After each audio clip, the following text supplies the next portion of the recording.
L'attaque s'est passée mercredi au Bar-sur-Loup, sur ce chemin de randonnée. C'était juste derrière, j'étais juste derrière la barrière, juste là-bas. Victoria finissait son jogging sur ce sentier très fréquenté et entend les clochettes d'un troupeau. J'ai enlevé casquette, lunettes, je les ai mis dans mon sac d'hydratation et j'ai marché. Donc je ne courais pas, j'étais en train de marcher et le chien n'a pas aboyé. Donc le patou est arrivé par derrière sans faire de bruit.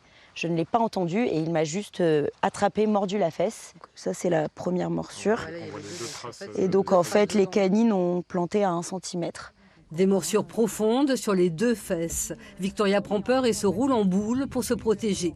Pas de berger à l'horizon. Elle devra attendre plusieurs dizaines de minutes avant que le chien ne s'en aille. Le but n'est pas de blâmer la race du patou. Les patous sont nécessaires à la protection des troupeaux.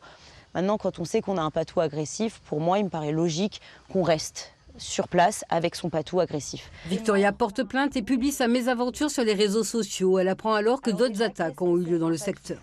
Le berger concerné n'a pas souhaité être interviewé. De son côté, la maire du Bar-sur-Loup précise que les chiens de protection sont sous pression avec la présence du loup.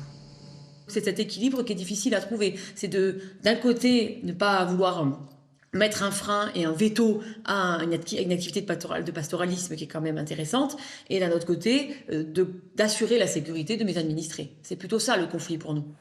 Plus d'indications sur la présence des troupeaux et des patous, plus de sensibilisation des habitants dans ces zones périurbaines, autant d'actions à développer en urgence.